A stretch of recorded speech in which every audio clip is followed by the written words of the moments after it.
बंदा बहुत इगोइस्टिक है, बंदा सिलेक्टेड ही काम करता है या कुछ लेवल के ही काम करता है? तो हाँ है। द रीज़न अच्छा एक्सपीरियंस चाहिए और यदि वो मुझे देना है, इसके लिए आप कहते हो कि ईगो है तो है, तो वो लंबी कातर घुमाएगा, मेरे खर्च और बढ़ा देगा, वो क्वालिटी और वो रिजल्ट नहीं दे पाएगा। सही है। सो अल्टीमेटली जो भी फीस आप एक इवेंट एजेंसी को देते हो, वो फीस आपकी वहां पे रिकवर हो जाती है सरवाइव करने के लिए या नया कुछ सीखने के लिए। जब आप 50 प्लस की एज में को 2 घंटा हर रोज रात को 2 घंटा मैं रिसर्च में निकालता हूँ। ओपन एंडेडली हम एम्प्लॉयज को भी छूट देते हैं, उसको करे बगैर तो ऊपर नहीं जाओगे। सोचना बहुत मुश्किल है। संदीप भाई ने पर्सनली क्या गवाया? नॉर्मली रात को 2 बजे मैं घर पे जाता था। Right. Business and my people who are sitting in office, बहुत सारे दिन बहुत सारे साल ऐसे गए कि जब बहुत रेस्टलेसली काम किया, रात को बहुत देर देर तक काम किया, बहुत ट्रैवल किया। मेरी लाइफ का 30% टाइम जो है वो होटल स्टे में गया है। मतलब घर की जगह पे वो टाइम होटल में मैं रहा हूँगा। राइट। तो ये सब बिजनेस को डेवलप करने के लिए किया। लेकिन आज अच्छा ये लगता है कि जिस बिजनेस को एक सोच के साथ में शुरू किया था, स्क्रैच से शुरू किया था, उसको आज एक फैमिली के लिए लीगेसी के रूप में क्रिएट किया। अगर आपको ब्रांड बनना है तो ये पॉडकास्ट आपके लिए है। अगर आपको इवेंट इंडस्ट्री का बेताज बादशाह बनना है तो ये पॉडकास्ट आपके लिए है। और अगर आपको दुनिया के नई नजरों से देखना है तो ये पॉडकास्ट आपके लिए है। जी हाँ, क्यों? क्योंकि आज हमारे साथ सूरत की ऐसी एक हस्ती है जिसने पूरे सूरत में ही नहीं पूरी दुनिया में तहलका मचा के रखा हुआ है। एक पर्सन जो अकेला, सिर्फ एक अकेले आदमी ने दुनिया पलट दी, जिन्होंने इवेंट से लेके ब्रांडिंग और ब्रांडिंग से लेके नए क्रिएशन पे बहुत अच्छा मुकाम हासिल किया है। तो आज हमारे साथ है हमारे परम मित्र संदीप भाई मोदी। वेलकम संदीप भाई। थैंक यू नैन भाई। दोस्तों, दुनिया में 2 ही मोदी फेमस है, एक है श्री नरेंद्र मोदी और मेरे लिए है श्री संदीप मोदी। ये तो आपका प्रेम है यार। सो संदीप भाई वेलकम। आज हम बहुत कुछ जानेंगे आपके बारे में, आपके स्ट्रगल के बारे में और आपने जो जो मुकाम आज तक हासिल किए है उसके बारे में। सबसे पहला मेरा एक आपसे जानने की मैं बेकरार हूं कि इवेंट इंडस्ट्री के अंदर एक मीथ है मेरे हिसाब से कि अगर मैंने इवेंट वाले पर्सन को ले लिया तो वो लंबी कातर घुमाएगा, बहुत सारे मेरे एक्सपेंसेस करवाएगा या मेरे खर्च और बढ़ा देगा। तो संदीप जी का क्या कहना है, या आप पे अगर ऐसे एलिगेशन बहुत बार उठे भी होंगे तो आप कैसे उसको हैंडल करते हो? देखो, इसमें नयन भाई एक चीज़ बहुत इम्पोर्टेंट है कि आप जब कोई भी काम करवाते हो तो आपको किस लेवल का काम करवाना है वो बहुत इम्पोर्टेंट होता है। यदि एक सिंपल बात है कि यदि आपका इतना बड़ा स्टूडियो है और आप इतना अच्छा काम करते हो फोटोग्राफी में, और यदि मैं सोचूं कि नहीं मेरे ही घर का कोई बंदा मेरी शादी की कैमरे से फोटोग्राफी कर लेगा, तो वो क्वालिटी और वो रिजल्ट नहीं दे पाएगा। राइट। तो सेम वे इंडस्ट्री में ऐसा ही होता है। लेकिन एक चीज़ जो मीथ है उसके बारे में मैं बहुत क्लियर करना चाहूँगा कि जब हम काम करते हैं तो वेंडर्स जिनके साथ में हम काम करते हैं उनके रेट हमारे लिए बहुत नेगोशिएटेड होते हैं और वो नेगोशिएशन का बेनिफिट पूरा क्लाइंट को जाता है। सही है। सो अल्टीमेटली जो भी फीस आप एक इवेंट एजेंसी को देते हो वो फीस आपकी वहां पे रिकवर हो जाती है। राइट। जबकि उसके लिए तो आप फर्स्ट क्लाइंट हो। सही है। तो वो आपसे मन चाहे पैसा लेगा। सही है। तो हर एक आदमी आपसे वहां पे कमाएगा। राइट। सो अल्टीमेटली आपका एक्सपेंस उतना ही होने वाला है, लेकिन जब आप इवेंट एजेंसी के साथ में काम कर रहे हो तो आपका काम बहुत अच्छा और प्रोफेशनल तरीके से मैनेज होगा। राइट। फाइन। और दूसरा संदीप भाई, स्पेसिफिक आपके लिए मैंने बहुत बार ऐसा सुना है कि बंदा बहुत इगोइस्टिक है, बंदा सिलेक्टेड ही काम करता है या कुछ लेवल के ही काम करता है। ये सुनने में बहुत अजीब लगता है। तो क्या सही में संदीप भाई को ऐसा ईगो है कि मैं सिलेक्टेड काम ही करूंगा? देखो नयन भाई, ऐसा है कि हम जैसे इवेंट, पर्टिकुलरली आप इवेंट के बारे में बात कर रहे हो, तो इवेंट में 2 सेगमेंट है, कॉर्पोरेट और एक सोशल। सोशल में यदि आप ऐसा बोलोगे तो हाँ है। द रीज़न कि जिसको अपने काम की कदर है और जिसको एक अच्छा एक्सपीरियंस चाहिए, और यदि वो मुझे देना है तो मुझे सिलेक्टेड काम ही करना पड़ेगा। यदि उसके लिए आप कहते हो कि ईगो है तो है। राइट। यदि आप एक अच्छे ढंग से अपने काम को कंप्लीट करवाना चाह रहे हो तो आप ऐसा बोलोगे कि यदि मैं वो सिलेक्ट करता हूँ तो वहाँ है मुझे ईगो। नॉर्मली हम बहुत सिलेक्टेड काम लेते हैं क्योंकि हम क्वालिटी को फोकस करते हैं क्वांटिटी से। राइट। सो हम जितना हाँ बोलते हैं उससे ज़्यादा हम ना बोलते हैं। राइट। तो बहुत सारे ऐसे फैमिलीज हैं सूरत के अंदर कि जिसके घर में शायद हमने 8 शादियां की होंगी और वो बहुत रेप्यूटेड फैमिलीज हैं। राइट। लेकिन उन्होंने न तो कभी कोटेशन मंगाया और न वो किसी और इवेंट मैनेजर को बुलाते हैं। राइट। क्यों? क्योंकि वो ट्रस्ट करते हैं। एग्जैक्टली। तो 24 सालों में ये जीता है तो आज ये प्रिविलेज तो ले सकते हैं कि हम सिलेक्ट करें कि हमको किसका काम करना है या नहीं करना है। राइट। तो हाँ, इतना ईगो तो बनता है। सही है, सही है। और ये पिछले 24 इयर्स की पहले की जर्नी मैंने तो आपके साथ एक टेबल पे शेयर की थी। तो ये इवेंट का वर्ड भी वो टाइम पे तो लोगों को मालूम नहीं था। आज से 24 साल पहले की अगर बात करें तो वो कहाँ से आपके दिमाग में आया, कैसे ये जर्नी स्टार्ट हुई और कैसे यहाँ तक आप पहुँचे? ये बहुत अच्छा सवाल है नैन भाई। एक्चुअली हमारा एक पर्सनल लेवल पे ऐसा रहा है कि जब भी हमने कुछ भी काम शुरू किया तो सूरत में हम पहले थे। जब हमने इवेंट कंपनी शुरू की 24 साल पहले तो we were the first event company. और जब हमने ब्रांड कंसल्टिंग भी शुरू किया तो we were the first brand consulting company in Surat. Right. और जब आप फर्स्ट होते हो तो आपको बहुत मुश्किल भी आती है। सीधी बात। मुझे बहुत अच्छी तरह से याद है जब मैं पहली बार किसी वेडिंग क्लाइंट को पिच करने गया था तो उसने मुझसे पूछा कि आप करोगे क्या मतलब आप डेकोर वाले हो क्या आप कैटरिंग वाले हो? तो हमने फिर चूज किया कि नहीं, हम कॉर्पोरेट में ज़्यादा फोकस करेंगे। And that is the reason कि आज इंडिया के बहुत बड़े बड़े कॉर्पोरेट हमारे डायरेक्ट क्लाइंट्स हैं।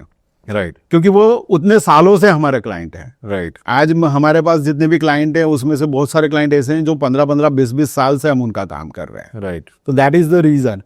और एक्चुअली जब मैं जॉब करता था और जॉब से जब मैं बिजनेस में आया तो मेरे दिमाग में ऐसा था कि एक ऐसी कंपनी बनानी कि जिसका एक नंबर किसी भी कस्टमर के लिए इनफ हो। राइट। उसको कुछ भी चाहिए तो वो वहाँ से मिलना चाहिए। And that is the reason कि हमने जो पहली कंपनी बनाई थी उसका नाम था केयर ऑफ टेंशन मत ले यार। राइट। आपको पता होगा क्योंकि वो ब्रोशर आपने ही बनाया था उसका। सही है। तो क्योंकि उस समय मेरी क्रिएटिव एजेंसी नहीं थी। राइट। तो बेसिकली हम दोनों ने मिलकर रात को आपके ऑफिस में बहुत सारा काम किया था। बहुत सारा काम किया था। तो बेसिकली पर्पस ये था और उसी से फिर देखा कि नहीं, इसी को इवेंट मैनेजमेंट कहते हैं। और हमने कॉरपोरेट में BTL, ATL सब किया उस समय, बहुत स्ट्रगल किया और अच्छा खासा एक धीरे धीरे नाम हुआ। उसके बाद बहुत सारी कंपनीज आना शुरू हुई और आज की तारीख देख लो। आज की तारीख में जन्म से लेके मृत्यु तक सब इवेंट मैनेजर कर रहे हैं। सही है। मतलब हर चीज का कोई भी ओकेजन है तो वो इवेंट मैनेजर को दिया जा रहा है। तो एक जर्नी बहुत बढ़िया रही है। बहुत कुछ सीखे हम भी। सही है। और जैसे कि हर एक इंडस्ट्री में मोनोपोली होती है, हर एक इंडस्ट्री कोई चीज दिखाती नहीं है, जबकि आपने उल्टा कर दिया। सेमा करके एक नया वेंचर यानी कि नया एक ग्रुप आपने क्रिएट किया जो इवेंट इंडस्ट्री का आज तख्ता पलट दिया। यानी कि सेमा एक ग्रुप ऐसा है दोस्तों जो सूरत की इवेंट की बहुत बड़ा ग्रुप है और जिनके फाउंडर संदीप भाई है। तो ये ख्याल कैसे आया वहां पे? आपको ऐसा नहीं लगा कि ये तो मेरे कॉम्पिटिटर है, उनको मैं क्यों अप्रोच करूं, क्यों उनको सबको साथ में लेके चलूं? बिकॉज कभी भी आप एक यूथ या कोई संगठन बनाते हो तब बहुत पेन लेना पड़ता है, अपना बिजनेस फैमिली को छोड़ के उसके पीछे लगना पड़ता है। तो ये ख्याल कैसे आया और ये इसके पीछे का रीजन क्या था? नहीं भाई, 13 साल पहले जब south Gujarat event management association जो आप सेमा बोल रहे हो उसकी शुरुआत की तो हम लोगों ने जो 8-10 कंपनियां उस समय थी उससे मिलके हमने बात की और टोटल हम लोगों ने 18 लोगों ने मिलके और सेमा की शुरुआत की। राइट। सिर्फ बेसिकली ज़्यादातर लोग ये सोचते हैं कि एक ही इंडस्ट्री के लोग यदि साथ मिलेंगे तो उसमें इंटरनल कंपटीशन होगा। राइट।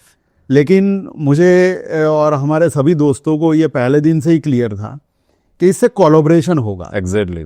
और उससे पहले सूरत में एक बहुत गंदा ट्रेंड था कि लोग ऐसा सोचते थे कि इवेंट मैनेजमेंट तो बॉम्बे की कंपनियां ही कर सकती हैं, वहां से ही लोग आते थे। हाँ, वहां से वहीं लोग से आते बिजनेस थे लेके आते थे। और उनको ये नहीं पता था कि वो भी काम तो यहीं पे देते हैं। सही है। सो बेसिकली ये ग्रुप बनाने का रीजन ये था कि पूरी इंडस्ट्री को एक साथ लेके आए, राइट। वेंडर्स को भी साथ में लेके आए। और आज देखो 250 लोगों का एक एसोसिएशन है जो एक दूसरे के साथ में कोलैबोरेट होके काम कर रहा है। Exactly. So started with as a founder president for that, और उसके बाद 12 साल में एडवाइजर रहा उसका। तो बहुत अच्छा लगता है कि मतलब जो एक बीज रोप एक बोया, हाँ। वो आज ये लेवल पे आया कि, और अब आपने देखा कि अब अभी बहुत लैंडमार्क इवेंट्स करता है सेमा। नोटिसेबल है, कई मीडिया ने भी नोटिस किया, इवन इंडिया लेवल पे ये नोटिस हो रहा है कि सेमा करके कोई ऐसा ग्रुप है। सो कैसा मतलब प्राउड फील होता है, कैसा लगता है कि एक बेबी को आपने एक बड़ा होते हुए देखा? बहुत प्राउड फील होता है। द रीजन इज व्हाट कि मैं आपको बताऊं, कोरिया करके एक एसोसिएशन है जो कॉन्फेडरेशन ऑफ रीजनल एसोसिएशन है। ये मतलब पूरे इंडिया के जितने भी अलग अलग स्टेट के जो एसोसिएशंस हैं उनका एक कॉमन बॉडी है, राइट। और उसमें भी सेमा रिप्रेजेंट करता है साउथ गुजरात को। तो नॉर्मली क्या होता है ना कि जब आप नेशनल लेवल पे रिकॉग्नाइज होते हो, आज बहुत सारे हमारे दोस्त हैं जो एज ए स्पीकर दूसरों के इवेंट में जाते हैं। सही है। तो वो रिकॉग्निशन सेमा की वजह से है। राइट। आज बहुत सारे ऐसे नेशनल इवेंट होते हैं, जैसे अभी वाव हुआ, तो सूरत के मेरे को भी और सूरत के बहुत सारे दोस्तों को भी वहाँ से फ्री इनविटेशन आया, which was like normally paid होता है 20,000 के आसपास, जो फ्री इनविटेशन आया। तो दैट इज द रीजन कि आज आपका रिकॉग्निशन हुआ एज ए संस्था। एग्जैक्टली। तो आज वो है। इंडिविजुअल का कभी रिकॉग्निशन उस लेवल पे पॉसिबल नहीं है। राइट। तो डेफिनेटली बहुत अच्छा लगता है कि चलो जो सोच थी उस सोच को बड़ा किया।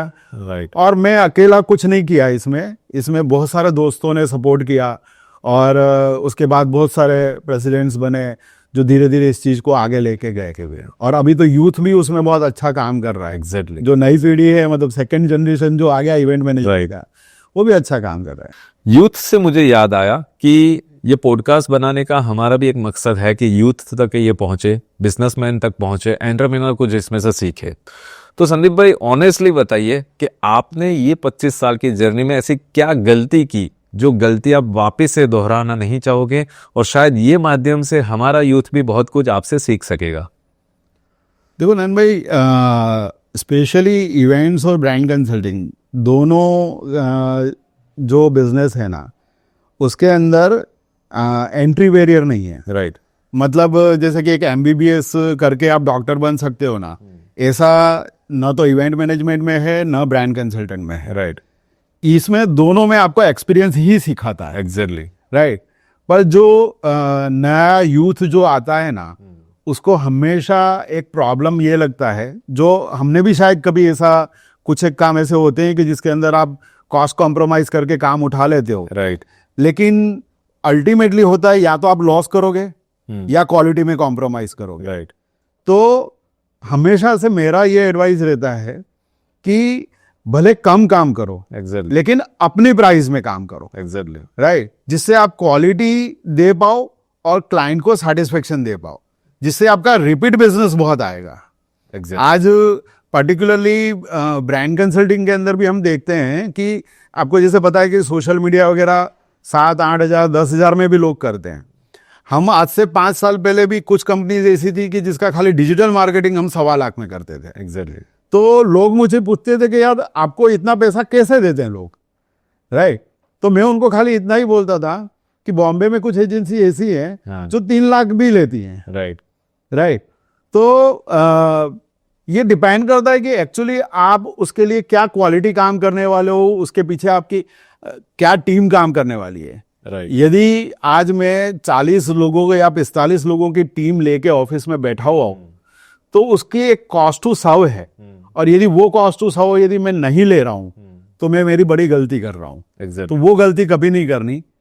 अपनी प्राइस लो तो ही सर्वाइव कर पाओगे। राइट। मैंने भी कुछ बिजनेस ऐसे शायद उठाए भी हो कभी, लेकिन एक एक ये चीज बहुत नक्की कर ली है। दूसरा, ज्यादातर क्या होता है ना कि लोग कॉस्ट बचाने के लिए अच्छी क्वालिटी के एम्प्लॉय को रिक्रूट नहीं करते। और खास करके सूरत में लोगों को ये डर रहता है कि यार एम्प्लॉय यदि ज्यादा अच्छा हो गया तो कल उठ के वो ही मेरा कॉम्पिटिटर बन जाएगा, क्योंकि एंट्री बैरियर नहीं है। राइट। तो ऐसा नहीं होता है। क्लाइंट हमेशा आपका ही होता है। यदि आपने उसको अच्छा सर्व किया है ना, तो क्लाइंट आपका ही होता है। और वो आपकी रेपुटेशन, आपकी कंपनी की रेपुटेशन देख के आता है। So keep recruiting higher grade people.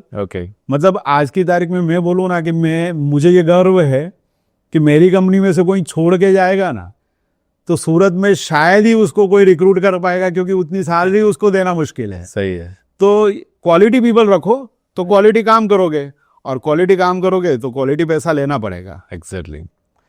और साथ में ये इतनी लंबी जर्नी में संदीप भाई ने पर्सनली क्या गवाया? शायद हो सकता है फैमिली को, शायद हो सकता है कुछ हेल्थ को लेके इश्यू आए हो। क्या सेक्रीफाइस किया जब जाके ये चीज आपको मिली? ये बहुत ट्रिकी क्वेश्चन है। मतलब जब वाइफ सुनेगी तो बहुत पढ़ने वाली है इस पे नैन भाई। एक्चुअली जब ये जर्नी शुरू की ना, तो मुझे बहुत अच्छी तरह से याद है कि हम नॉर्मली रात को 2 बजे में घर पे जाता था। राइट। और लोगों से मिलता था। काफी बार तो मैंने आपको टोका है कि भैया टाइम पे जाओ और हेल्थ का ध्यान रखो। लेकिन एक्चुअली सही में health. Welcome to Max Media studio virtual tour. पूरे मैक्स मीडिया परिवार की ओर से आपका स्वागत है। आइए, इस वर्चुअल टूर द्वारा हम करवाते हैं आपको सूरत के सबसे बड़े किड स्टूडियो की सैर। न्यू बॉर्न बेबी या मैटरनिटी शूट, या करवानी हो आपको वेडिंग फोटोग्राफी, तो मैक्स मीडिया है वन स्टॉप सोल्यूशन। तो अब आप आ गए हैं सूरत के सबसे बड़े किड स्टूडियो में। जैसे कि आप यहाँ देख पा रहे हैं, यहाँ पर हैं 1000 से भी ज्यादा इम्पोर्टेड प्रॉप्स। और ये स्टूडियो की खासियत है लाइव सेटअप। हम बच्चों के हिसाब से सेटअप क्रिएट करते हैं। ये है हमारा एडिटिंग डिवीजन, जिसमें फोटोग्राफी और वीडियोग्राफी का पोस्ट प्रोडक्शन अत्याधुनिक कंप्यूटर सिस्टम पर इन हाउस ही होता है। आपका स्वागत है हमारे वेडिंग डेमो रूम में, जिसमें आपको देखने मिलेगी हमारी बेहतरीन से बेहतरीन एल्बम और हमारी सिनेमेटोग्राफी। अब आप पधार चुके हैं हमारे कॉन्फ्रेंस रूम में, जिसमें कस्टमर्स के साथ हमारी टीम की मीटिंग होती है। मैक्स मीडिया में बहुत कॉम्प्रोमाइज हुआ है इसमें। बिल्कुल भी ध्यान नहीं रख पाया मैं। और डेफिनेटली मैं आपको बताऊं कि मैं शायद मेरी टीम के साथ में या मेरे ऑफिस के लोगों के साथ में जितना मैं बाहर गया होऊंगा कहीं पे, उतना मैं फैमिली को लेके नहीं गया। So I always prefer business and my people who are sitting in office then family. तो क्योंकि मुझे ऐसा लगता है, देखो यार, आप भी जानते हो कि यदि आपका लड़का है तो वो जब बड़ा होगा और उसके बाद में आपको कमा के देगा। राइट। और वो भी देगा कि नहीं देगा, वो आज के जमाने में हर किसी की कोई गारंटी नहीं है। लेकिन जो एम्प्लॉय आपके लिए काम कर रहे हैं ना ऑफिस में, वो आज की तारीख में भी आपको कमा के दे रहे हैं। सही है। तो डेफिनेटली बिजनेस के पीछे बहुत सारे दिन, बहुत सारे साल ऐसे गए कि जब बहुत रेस्टलेसली काम किया, रात को बहुत देर तक काम किया, बहुत ट्रैवल किया। मेरी लाइफ का 30% टाइम जो है वो होटल स्टे में गया है। मतलब घर की जगह पे वो टाइम होटल में मैं रहा हूँगा। तो ये सब बिजनेस को डेवलप करने के लिए किया। लेकिन आज अच्छा ये लगता है कि जिस बिजनेस को एक सोच के साथ में शुरू किया था, स्क्रैच से शुरू किया था, उसको आज एक फैमिली के लिए लीगेसी के रूप में क्रिएट किया। राइट। और जब आप जॉब छोड़ के आते हो ना, और जॉब में एक फिक्स सैलरी होता है। मुझे याद है कि आपने तो बहुत अच्छी जॉब थी, मुझे आइडिया है अभी तक। आई थिंक गुजरात गैस में आप जॉब कर रहे थे। हाँ, मतलब जब मैंने जॉब छोड़ा तब मेरा उस समय में बहुत अच्छा सैलरी था। जो आज का यूं समझ लो कि आप 5-7 लाख रुपया इक्विवेलेंट मंथली है। तो वो छोड़ के जब मैं बिजनेस में आया ना, तो पहले 6 महीने का टोटल टर्नओवर जो था ना वो 25,000 था। ओह, लेकिन पता था कि क्या कर रहे हैं राइट और कैसे कर रहे हैं और इसको कैसे बिल्ड करना है। तो आज जहाँ है वहाँ है। राइट तो आज ऊपर वाले की दया से अच्छा नाम कमाया और लोग अच्छा पसंद भी करते हैं और काम भी देते हैं। एग्जैक्टली तो वो रेफरेंस बिजनेस से ही आता है। राइट मेरा एक दोस्त था नैन भाई, उसने मुझे बताया था कि you earn people rather than earn money and money will follow you. तो उसके पीछे बहुत फोकस किया राइट और लोगों के साथ में मिल के, लोगों के साथ में रिलेशन बना के काम किया, तो आज वो रिजल्ट दे रहा है। एग्जैक्टली और ये जर्नी के पीछे मुझे कहीं ना कहीं ऐसा मैंने तो देखा है संदीप भाई की जर्नी को बहुत करीबी से। आप बहुत अच्छे लर्नर हो, आप बहुत कुछ नया सीखते हो, जैसे कि हम लोग भी हमारी एकेडमी में कुछ ना कुछ नया करते रहते हैं जिससे हमें भी कुछ सीखना मिलता है। तो एजुकेशन क्या मायने रखता है एक बेंचमार्क क्रिएट करने में, और आज की डेट में भी आप अपने आप को सरवाइव करने के लिए या नया कुछ सीखने के लिए क्या आप प्लान करते हो डेली? देखो नैन भाई, मैं आपको मतलब ये बहुत अच्छी बात है क्योंकि मैं सही में इसके पीछे बहुत फोकस करता हूँ। आज के टाइम पे नॉर्मली आप देखोगे तो आपके यहाँ पे भी जो एम्प्लॉइज हैं उनकी एज 25 से 30 के बीच में होती है, ज़्यादातर 20 से 30 के बीच में। एग्जैक्टली तो बेसिकली जेनजी जिसको बोलते हो आप। हाँ जी और जब आप 50 प्लस की एज में काम कर रहे हो, लेकिन मुझे बहुत गर्व है कि आज की तारीख में भी मैं मेरे ऑफिस में कई बार लोगों को बताता हूँ कि ये एआई टूल है जो तुम यूज करोगे तो इससे ये होने वाला है। एग्जैक्टली और मैं बहुत रिसर्च करता हूँ। मैं हर घंटे रात को 2 घंटा, हर रोज रात को 2 घंटा मैं रिसर्च में निकालता हूँ। राइट और वो रिसर्च मुझे काम में आता है मेरे डे टू डे प्रोफेशन में। Right as a creative agency we were the first जिसने CGI क्रिएटिव सूरत में बनाया। ओह राइट तो ऐसी बहुत सारी चीजें हैं। अभी भी मैंने एक क्रिएटिव रिसेंटली मेरे एक इवेंट के अंदर जो यूज किया, जिसमें आप वीडियो बनाते हो, आपको पता है वो एक वीडियो में 500 फ्रेम्स यूज हुआ। एग्जैक्टली तो ओपन एंडेडली हम एम्प्लॉयज को भी छूट देते हैं। मेरे यहाँ पे जो एडिटर्स हैं उनको मैंने सामने से बोला कि what facility you want to learn the CGI। Exactly right तो उनको नहीं आता था, तो उनको मैंने सिस्टम अपग्रेड करके दिया, सॉफ्टवेयर परचेज करके दिए और बोला कि सीखो, मेरे टाइम पे सीखो, राइट लेकिन कुछ नया करो। तो ये हमेशा एक मोटिवेशन टीम में भी रहता है। और देखो बिना और मेरे खुद की लाइफ का भी एक एक्सपीरियंस ऐसा रहा है कि मैंने बिजनेस शुरू कहाँ से किया और आज ट्रांसफॉर्म होते होते होते कहाँ पे आ गया। एग्जैक्टली सो इसमें कई बार बिजनेस का ट्रांसफॉर्मेशन भी हुआ है, पूरा चेंज ओवर भी हुआ है एक बिजनेस से दूसरे। हम सेल्स में थे एक टाइम पे बहुत ज्यादा वोडाफोन के, लेकिन वहां से आज हम पूरा ब्रांड कंसल्टिंग और इवेंट पे ही फोकस कर रहे हैं। राइट सो ये बिना सीखे पॉसिबल नहीं है। तो हर चीज में सीखने की शुरुआत की।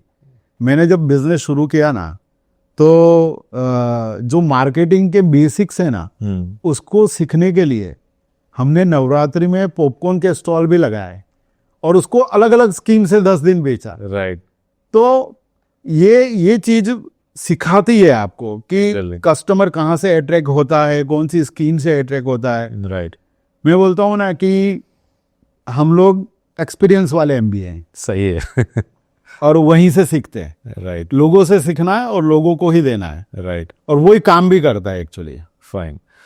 और साथ में हमारा एक निश्चित समय रहता है कि हम अगर दुनिया में आए तो कुछ करके जाना है। और मैं ऐसा मतलब आपसे जानना चाहूँगा कि आप दुनिया से जाओगे उससे पहले क्या ऐसी चीज़ है, क्या आपका ड्रीम है, क्या ऐसी ड्रीम असाइनमेंट है या ख्वाब है कि जो आप उसको करे बगैर तो ऊपर नहीं जाओगे? सोचना बहुत मुश्किल है क्योंकि आज तक ऐसा कुछ खास सोचा नहीं है। लेकिन हाँ ये रहता है कि देखो जब आदमी बिजनेस करता है ना, तो उसके पीछे एक ही गोल होता है कि एक फैमिली के लिए लीगेसी क्रिएट करके जाए। राइट तो हमेशा मैं मेरे दोस्तों को भी सलाह देता हूँ, क्योंकि जो इवेंट इंडस्ट्री है ना, उसका एक सबसे बड़ा पेन पॉइंट है।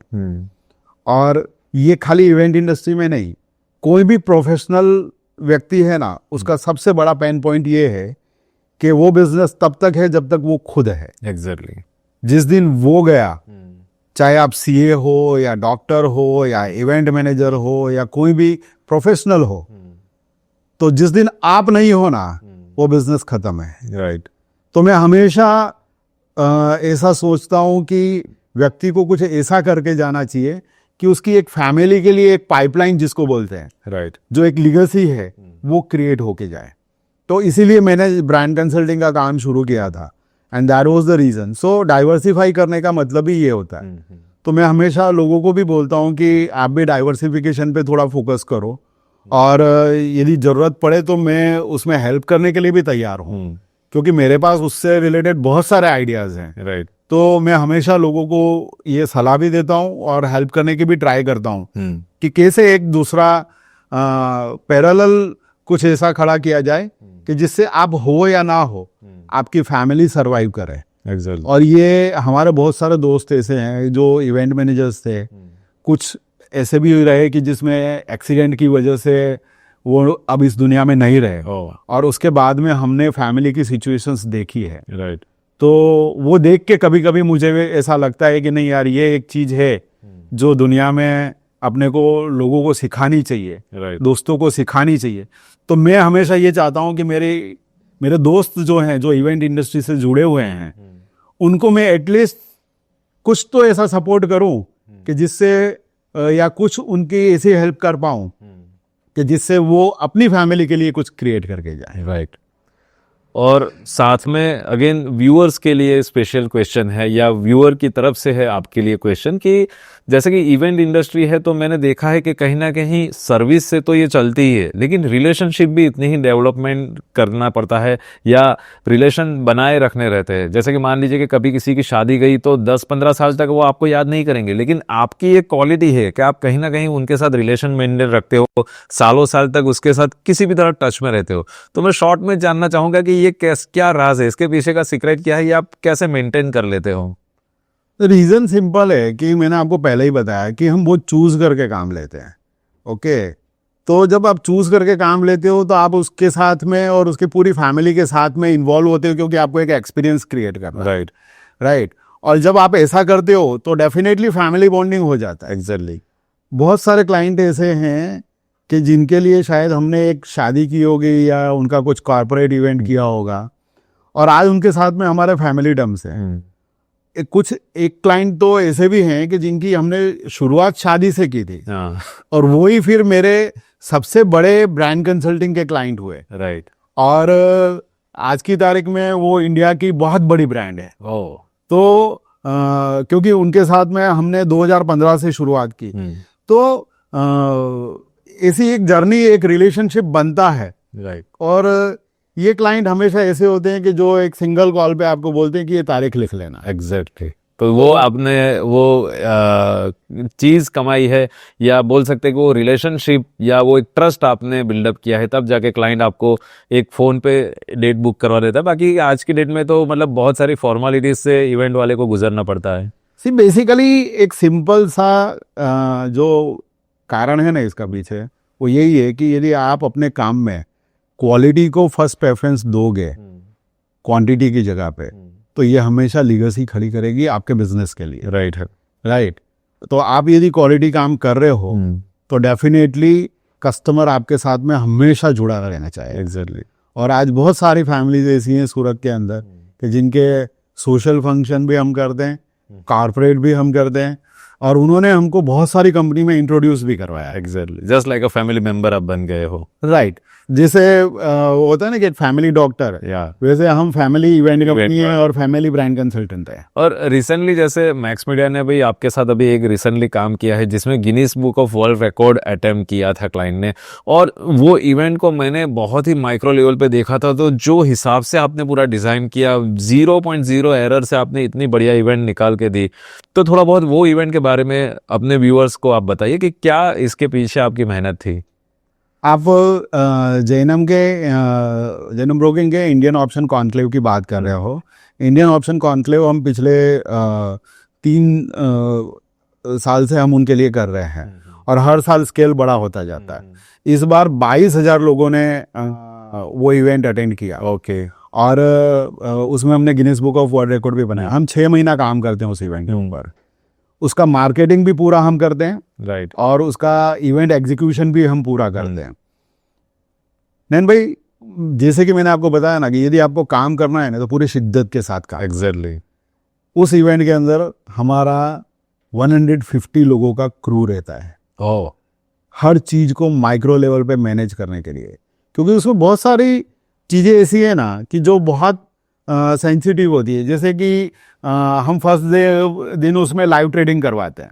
अब लाइव ट्रेडिंग 9 बजे शुरू हो रहा है, राइट। तो आपके गेस्ट उससे पहले अंदर रजिस्ट्रेशन होके आ जाने चाहिए, राइट। तो रजिस्ट्रेशन पे आपका परफेक्ट स्टाफ होना चाहिए, एग्जैक्टली। तो उस हिसाब से उसकी पूरी फैसिलिटी क्रिएट करनी पड़ती है, सब चीजें वहां पे डेवलप करनी पड़ती है। तो वो हम पहले से पूरा माइक्रो लेवल पे उसको प्लान करके रखते हैं। ओके। हमारा कोई भी इवेंट हो, चाहे वो छोटे से छोटा इवेंट हो या बहुत बड़ा इवेंट हो, हम हर चीज के अंदर माइक्रो प्लानिंग के बिना काम ही नहीं करते, राइट। जैसे मैंने आपको बताया कि हमने सचिन तेंदुलकर 11 वर्सेस सहवाग 11 का जो मैच था यहाँ पे, 19,000 स्पेक्टेटर्स थे उसके, राइट। तो उस समय लाल भाई स्टेडियम बना हुआ भी नहीं था, हाँ। और पूरा वो स्टेडियम जो है वो मंडप में बनाया था। आप सोचते हो कि 19,000 लोगों में यदि एक भी कोई ऐसी घटना बन जाए, हाँ, तो बहुत बड़ा प्रॉब्लम क्रिएट कर सकता है। लेकिन मुझे याद है कि मैं खुद 1.5 महीने तक स्टेडियम पे बैठ के वो काम किया। वाओ। तो बिना माइक्रो प्लानिंग के कुछ भी नहीं होता, राइट। मतलब उसमें ये प्लानिंग था कि पूरा कलर कोडिंग से, ओके। कि आप घर से निकलो तो आपको खाली कलर फॉलो करना है और आप अपनी सीट तक पहुंच जाओ। वाओ।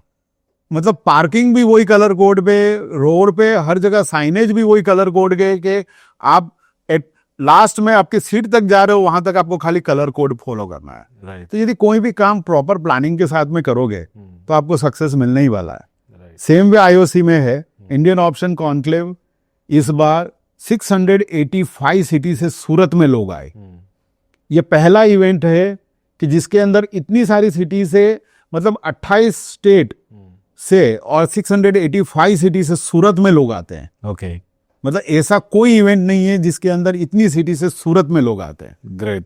तो ये एक अपने आप में, क्या बनेगा बड़ा होकर, कैसे बराबरी कर पाएगा इस दुनिया के साथ, क्या सारी उम्र में से घर पे बैठ के खिलाता रहूंगा। 5 साल बाद जब अपने दोस्तों को गाड़ी खरीदते अपना घर बनाते देखोगे तो आप कोसोगे।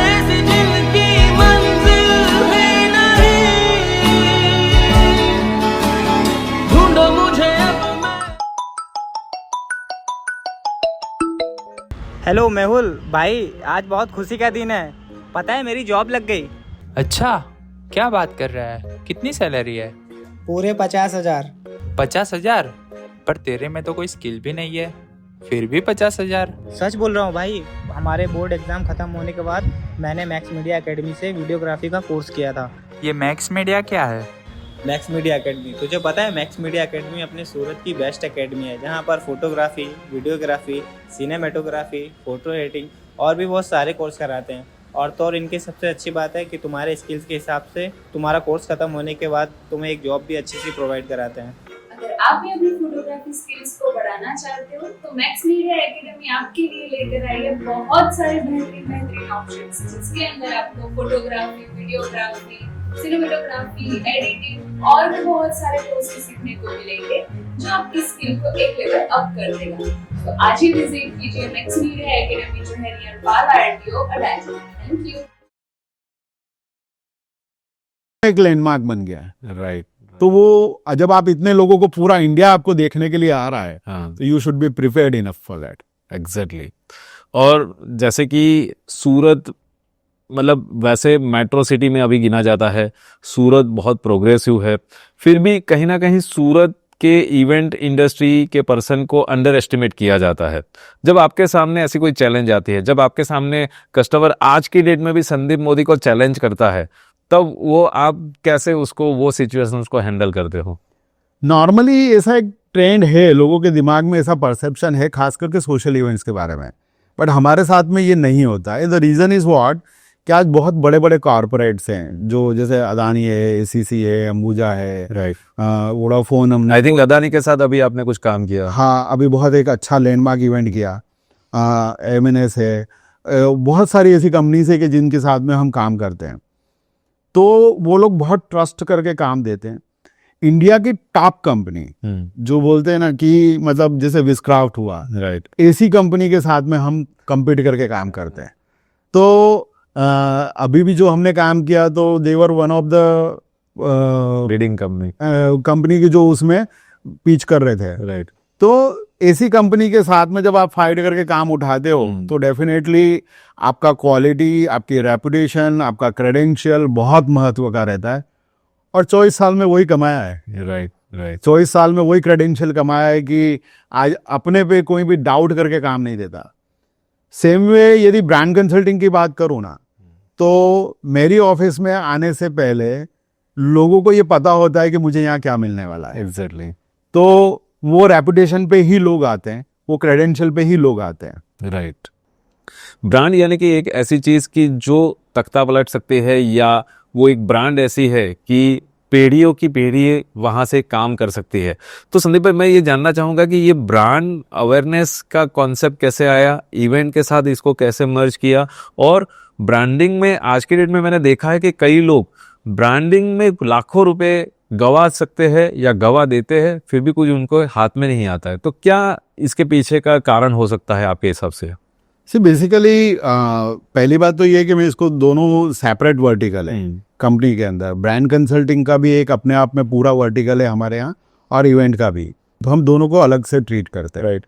और जहाँ तक ब्रांड बनाने की बात है ना, तो देखो ब्रांड बनाने के लिए 4 चीज़ें बहुत इंपॉर्टेंट होती हैं, और वो 4 P हैं जो मैं मेरे हर क्लाइंट को समझाता हूँ। राइट। कि पहला है जो प्रोडक्ट, आपको डिसाइड करना है कि कौन सी प्रोडक्ट पे काम करना है। दूसरा उसका प्रोडक्शन, कि आप खुद बनाओगे या आउटसोर्स करोगे, और बनाओगे तो कैसे बनाओगे। तीसरा है उसका प्लेसमेंट, कि उसको आप मार्केट में बेचोगे कहाँ पे, राइट, और उसको कैसे प्लेस करोगे। और चौथा चीज है वो है उसका प्रमोशन। एग्जैक्टली। सो नॉर्मली 90% जो स्टार्टअप्स फेल होते हैं ना, उसके पीछे का रीजन एक ही होता है कि वो पहले 3 P तो प्लान करते हैं, पर चौथा P जो होता है ना, वो बजटिंग में आता ही नहीं है।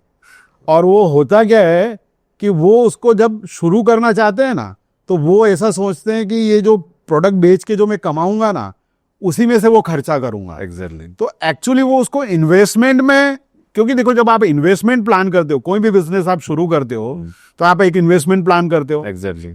तो मेरा हमेशा से लोगों को ये कहना है कि यदि आपको प्रॉपर ब्रांड बनानी है, तो आप प्रमोशन यानी कि ब्रांड बिल्डिंग को भी एक इन्वेस्टमेंट के रूप में पहले से प्लान करो। राइट। यदि वो आपने किया ना, तो आप एक बड़ी ब्रांड 100% बना सकते हो। राइट। मैं आपको एक एग्जांपल देता हूं कि जोटा हेल्थ केयर, हमने 2015 में उनके साथ में शुरू किया। मतलब ब्रांड का बी लिखने से हमने शुरुआत की, राइट। एक छोटे से लेवल की शुरुआत, फिर दवा इंडिया का आइडिया जनरेट हुआ वहां से, और आज की तारीख में 3500 करोड़ की ब्रांड है। एग्जैक्टली। राइट। 3500 करोड़ की brand, nationally recognised, right. 1800 store अभी करके बैठे हुए हैं। तो ये तभी होता है जब आपका विजन मजबूत है। एग्जैक्टली। और उसके पीछे की तैयारी है इन्वेस्टमेंट की। राइट। राइट। तो वो बहुत ही सिस्टमेटिक, स्ट्रेटेजिकली प्रॉपर प्लान करके, और यदि आप इन्वेस्टमेंट करोगे तो आपका कोई पैसा वेस्ट होने वाला नहीं है। एग्जैक्टली। दूसरा कि इसको हमेशा इन्वेस्टमेंट के रूप में कंसीडर करो, उसको एक्सपेंस में कंसीडर करके करोगे तो कभी होने वाला नहीं है। इवन एडवर्टाइजिंग में भी हम बोलते हैं कि जब आप करो तो इम्पैक्टफुल 360 डिग्री एडवर्टाइजिंग करो। राइट। कई लोग क्या बोलते हैं कि यार बजट नहीं है तो खाली हम एक पर्टिकुलर मीडिया पे दे देते हैं या दूसरे मीडिया पे देते हैं, तो कोई रिकॉग्निशन ही नहीं आता है, और उससे आपका सेल्स भी जनरेट नहीं होता है। तो हमेशा जब भी कुछ भी करो, फुल फ्लेजेडली करो, प्रॉपर प्लानिंग के साथ में करो, लॉन्ग टर्म स्ट्रेटेजी बना के करो। राइट। और इसी वजह से आज हमारी साथ में जो भी कंपनीज काम कर रही हैं, जिनके लिए हम ब्रांड कंसल्टिंग कर रहे हैं, वो मैंने बोला ना कि कुछ कंपनी तो ऐसी है कि जो 10-10 साल से हमारे साथ में ब्रांड कंसल्टिंग के क्लाइंट है, राइट। और रिटेनरशिप पे क्लाइंट है। तो 10 साल कब है, जब उनको पता है कि यहाँ पे लॉन्ग टर्म विजन मिला हुआ है, तो उस वजह से हैं। तो और आप हमेशा समय के साथ में उसको मैच करो, आज की डिमांड जो है वो करो। दूसरा एक हमेशा जो एक बहुत अच्छी बात बताता हूँ आपको, कि जब एक माँ एक बच्चे को जन्म देती है ना, तो वो सोचती है कि इसके बारे में जो भी मैं करूँगी ना वो बेस्ट होगा। नो डाउट उसका इंटेंशन वही होता है। लेकिन यदि वो बीमार है तो उसको आपको डॉक्टर के पास में ही ले जाना पड़ेगा। चाइल्ड स्पेशलिस्ट के पास में ले ही जाना पड़ेगा। सो नॉर्मली ये बहुत जरूरी है कि जो काम जिसका है वो उसी को दो, और उसके सलाह पे काम करो। यदि आप किसी ब्रांड कंसल्टेंट को या किसी भी स्पेशल व्यक्ति को हायर कर रहे हो एज ए कंसल्टेंट, तो आप उससे काम करवाओ ना। सही है। फिर आप यदि वो उसको बोलोगे, यदि नयन भाई मैं आपको बोलूंगा कि भाई एक शादी है और उसका आपको पूरा फोटो वीडियो वगैरह पूरा करना है, और फिर मैं आपको यदि सिखाऊं कि ये एंगल से कैमरा रखो, इस तरह से फोटोग्राफी करो, राइट, इस तरह के शूट लो, तो उसका रिजल्ट वो आने वाला ही नहीं है जो आप अपने मन से करोगे और करोगे। तो जब एक एक्सपर्ट को हायर कर रहे हो तो do work according to him, उसकी सुनो। डॉक्टर जो बोलता है वही दवा लेते हैं ना, सीधी बात। हम अपने मर्जी की दवा नहीं खाते हैं ना, राइट। तो जो डॉक्टर है जिस चीज का, जो स्पेशलिस्ट है, उसके हिसाब से काम करो, कभी पैसा वेस्ट नहीं होगा। ग्रेट। और साथ में कई बार मैंने ये देखा है अपनी पर्सनल कैरियर में भी, और ब्रांड कंसल्टेंट या सोशल मीडिया जो भी हैंडल करते हैं, कि कस्टमर आज आया और कल उसको रिजल्ट चाहिए, मतलब पेशेंस नहीं है कि भाई हाँ इसमें टाइम लगेगा वगैरह। तो ऐसी सिचुएशंस में हम अपने क्लाइंट को कैसे हैंडल करते हो? देखो ऐसा है कि नॉर्मली मैंने जैसा बोला ना आपको कि ये प्रॉब्लम तभी आता है जब वो 3P का खाली प्लानिंग करता है, राइट। क्योंकि उसको फिर अब वो बेचना चाह रहा है प्रोडक्ट। एग्जैक्टली। तो एक्चुअली है ना, मार्केटिंग और सेल्स ये दोनों अलग चीजें हैं। राइट। मार्केटिंग ब्रांड बनाता है और सेल्स चीजों को बेचता है, राइट। लेकिन मैं मेरे यहाँ पे जितने भी कस्टमर्स हैं उनको अलग टाइप से एक सलाह देता हूँ कि आज की तारीख में मैं हमेशा कस्टमर को ये पूछता हूँ कि आप ये जो बिजनेस कर रहे हो, ये ज्यादातर लोग बिजनेस दो चीजों के लिए करते हैं, एक प्रोडक्ट बेच के कमाओ या नाम बेच के कमाओ। आप क्या करना चाहते हो?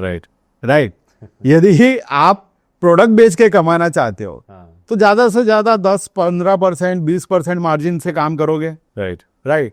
तो आप कितना भी स्केल कर लोगे, वो एक लिमिटेड इनकम ही आपके लिए क्रिएट कर पाएगा, राइट। लेकिन यदि आप प्रॉपर ढंग से उसको मार्केट करके, उसका प्रॉपर मार्केटिंग करके एक अच्छी ब्रांड बनाओगे, तो वो ब्रांड की वैल्यूएशन जो है ना वो बहुत ज्यादा होगी। एग्जैक्टली। आज बहुत सारी कंपनीज हैं इंडिया के अंदर कि जिनका टर्नओवर शायद 250 करोड़ है, लेकिन वो 10,000 करोड़ की ब्रांड है। एग्जैक्टली। आपको पता होगा कि आजकल स्टार्टअप की दुनिया के अंदर तो बहुत सारी कंपनीज ऐसी हैं कि जो अभी प्री रेवेन्यू है, राइट, लेकिन फिर भी उनका वैल्यूएशन करोड़ों में है, जिसका रेवेन्यू ही शुरू नहीं हुआ। हाँ।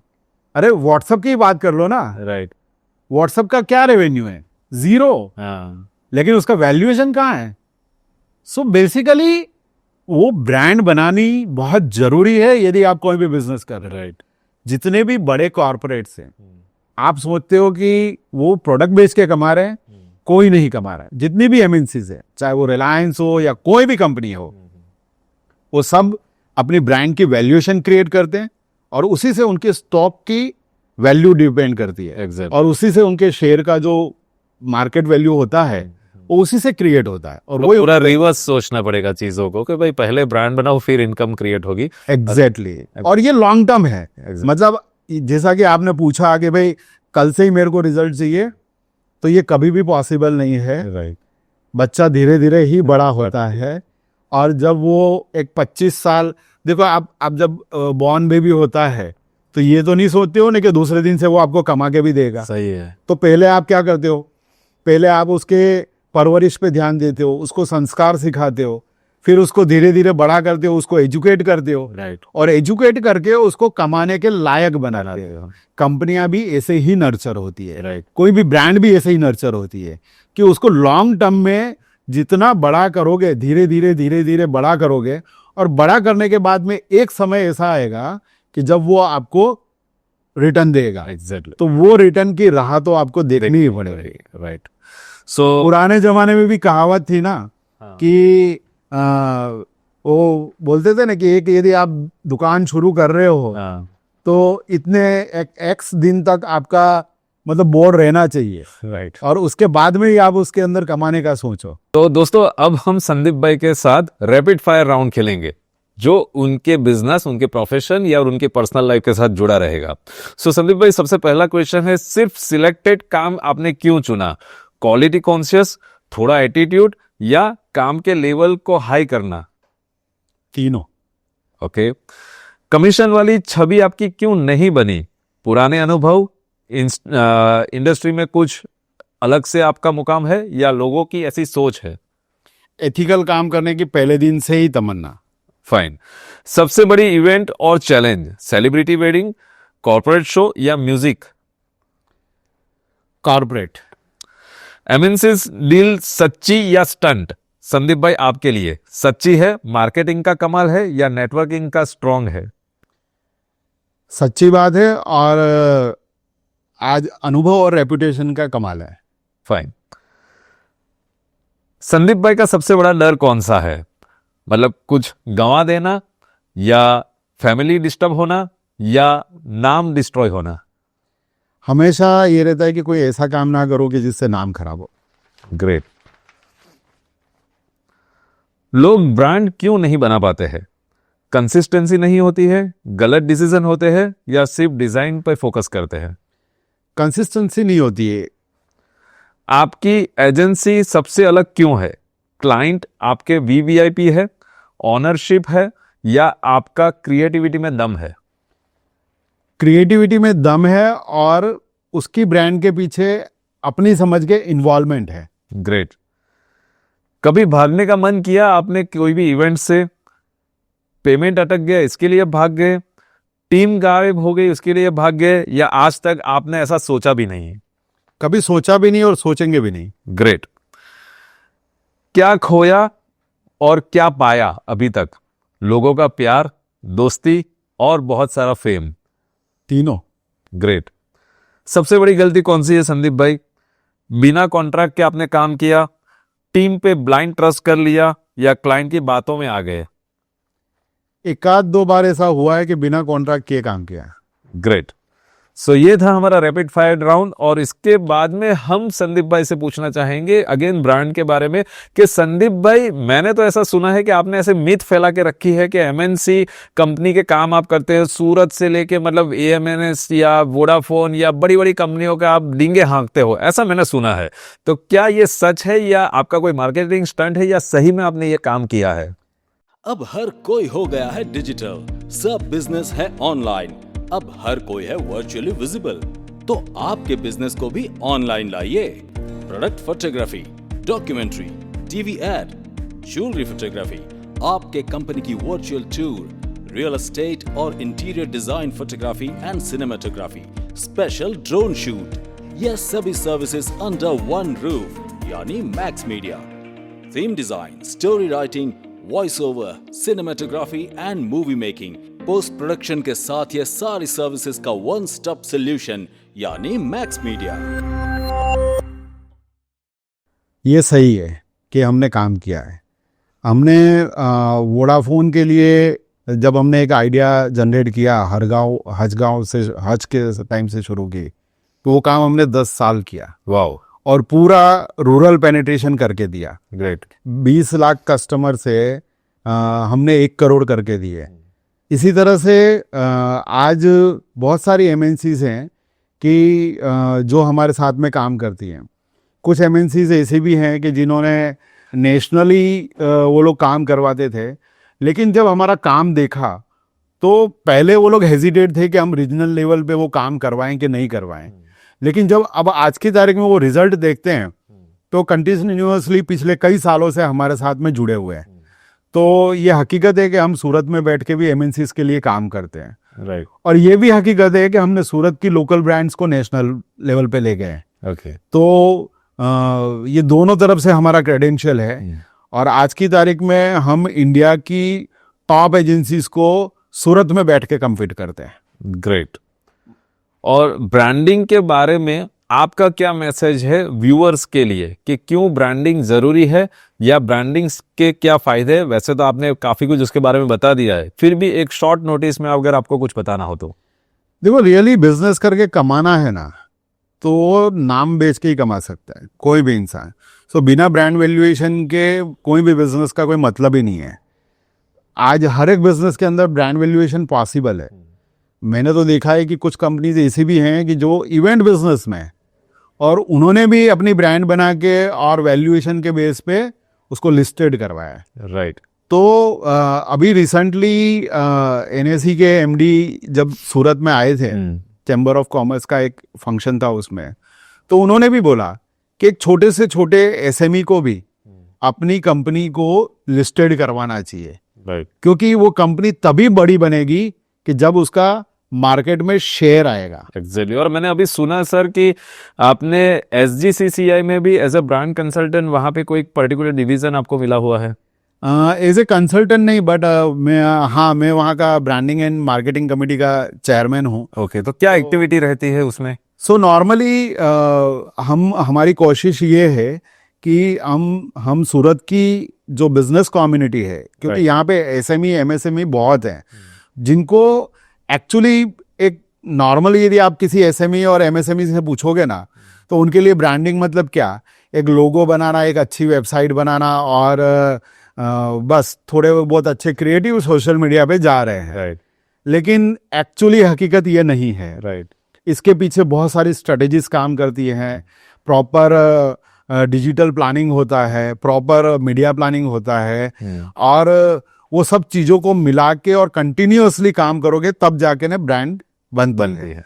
तो हम चाह रहे हैं कि सूरत में जितने भी बिजनेसमैन हैं उनको इस चीज़ों से अवगत कराएं और उसके लिए हम इस बार बहुत सारे प्रोग्राम्स चैम्बर ऑफ कॉमर्स में भी लेके आने का प्लान किया है, जिसके अंदर हम ब्रांड कॉन्क्लेव भी करने वाले हैं। और जो सूरत की बहुत सारी कंपनीज ऐसी हैं कि जो आज नेशनल ब्रांड बनी है, उनके लीडर्स को भी हम वहां पे लेके आएंगे। ग्रेट। और इसी तरह का शायद टॉक शो कराएंगे। ग्रेट। ग्रेट। संदीप भाई, मार्केट में कंपटीशन तो बहुत सारी है। लैपटॉप लेके लोग इवेंट वाले बन जाते हैं, लैपटॉप लेके वो ब्रांड कंसल्टेंट बन जाते हैं। तो उसमें और आप में क्या फर्क है और क्या फायदे गैर फायदे हैं क्लाइंट के लिए? देखो नयन भाई, ये बहुत सीरियस क्वेश्चन है कि इसे मैं थोड़ा सीरियसली इसका जवाब भी दूंगा कि एक क्लाइंट के पर्सपेक्टिव से यदि देखो तो भी बहुत इम्पोर्टेंट है। जैसे BMW और नैनो दोनों गाड़ियां हैं। Yes. और दोनों 4 व्हीलर हैं। Yes. राइट। और दोनों ट्रैवल करवाती हैं। एग्जैक्टली। लेकिन एक्चुअल जो कंफर्ट या जो भी है वो आप दोनों को कंपेयर कर सकते हो। राइट। इसी तरीके से एक्सपीरियंस हर चीज में और क्वालिटी बहुत महत्व की है। राइट। तो यदि आप एक एजेंसी के रूप में काम किसी को दे रहे हो तो ये बहुत जरूरी है। देखो, हमारे पास कोई भी कस्टमर जब आता है ना, तो वो अपना पैसा बचाने के लिए नहीं आता है। सही है।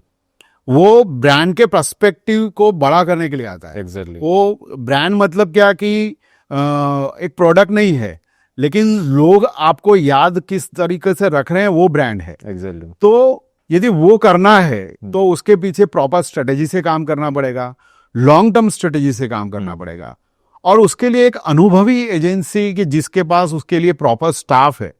जैसे एक ब्रांड बनाने के लिए आपके पास में कंटेंट राइटर से लेके डिजिटल की पूरी टीम, अलग अलग चीजें। डिजिटल में भी ऐसा नहीं है कि खाली सोशल मीडिया, लिंक्डइन लिखने वाले अलग होते हैं और इंस्टाग्राम वाले लोग अलग होते हैं। राइट। तो वो एक पूरी डाइवर्सिफाइड टीम होनी चाहिए आपके पास में। और यदि ऐसी टीम किसी के पास में है और उससे आप काम करवा रहे हो तो डेफिनेटली आपको एक रिजल्ट वहां पे मिलेगा और आपका पैसा भी वेस्ट नहीं होगा। अभी रिसेंटली मेरे पास एक लेडी आई, उसने बोला कि मैंने 3-4 एजेंसी के साथ में काम किया, कॉस्मेटिक ब्रांड है, और मुझे बोले कि रिजल्ट नहीं मिला। तो मैंने उनसे पूछा कि मतलब क्या बजट में आप काम करवा रहे थे। अल्टीमेटली वही है जो आपने बोला, वही कि एक लैपटॉप लेके कोई भी एजेंसी बन जाता है तो वो बिना अनुभव के आपको रिजल्ट नहीं दे पाएगा। तो आप डेफिनेटली यदि बड़ा सोच रहे हो, अच्छा सोच रहे हो आपकी कंपनी, आपकी प्रोडक्ट और आपकी ब्रांड के बारे में, एक अनुभवी आदमी से काम करवाओ, एक अनुभवी एजेंसी से काम करवाओ कि जिसको सही में एक्सपीरियंस है ब्रांड को बड़ा करने के लिए। Exactly. सो बिना क्रेडेंशियल के कुछ भी मत करवाओ। राइट है। जिस तरह से हम डॉक्टर सिलेक्ट करते हैं हाँ, तो हम बेस्ट डॉक्टर सिलेक्ट करते हैं। एग्जैक्टली, हम किसी भी डॉक्टर के पास नहीं जाते, राइट। वहाँ पे कोई बार्गेनिंग भी नहीं, वहां पे कोई बार्गेनिंग भी नहीं करता, हमें ब्रांड ही चाहिए कि भाई जो हमें अच्छा कर सके। जो अच्छा कर सके। Right, right. आप अपने मान लो किसी को हार्ट का प्रॉब्लम है तो किसी को भी तो ऑपरेट करने के लिए नहीं तो सही है। तो जब आप जिस बेबी को बड़ा कर रहे हो, जिस ब्रांड को बड़ा कर रहे हो, राइट। यदि उसमें वो केयर नहीं लोगे तो आपको रिजल्ट नहीं मिलेगा। So you should go with experience people only. Okay, so दोस्तों ये थी सूरत की ब्रांड, ये है संदीप भाई कि जिनके साथ हमने ये पॉडकास्ट किया। और सही में मैं बताऊं तो ये पॉडकास्ट से मैंने तो बहुत कुछ सीखा, शायद आप भी बहुत कुछ सीखोगे। तो डेफिनेटली हम ये पॉडकास्ट की दूसरी सीरीज उनके साथ लाएंगे। सो थैंक यू संदीप भाई, आपने स्पेशल आज टाइम निकाला और हमारे साथ इतनी सारी अच्छी नॉलेज शेयरिंग की। Thank you very much. Thank you Nayan भाई, थैंक यू वेरी मच। और बहुत सालों से आपको जानता हूँ, आज मैक्स मीडिया भी एक ब्रांड है सूरत के अंदर। Thank you. तो डेफिनेटली ये आपको हेल्प करता है रिक्रूटमेंट में भी और बिजनेस में भी। एग्जैक्टली। तो वो उसके पीछे आपकी बहुत मेहनत है, क्योंकि आपकी जर्नी भी मैंने देखी है। जैसे आपने मेरी जर्नी देखी है वैसे मैंने भी आपकी जर्नी पूरी देखी है। राइट। तो 25 साल दोनों को हो गए ऑलमोस्ट। तो thank you very much Thank you. And all the best. Thank you. Thank you.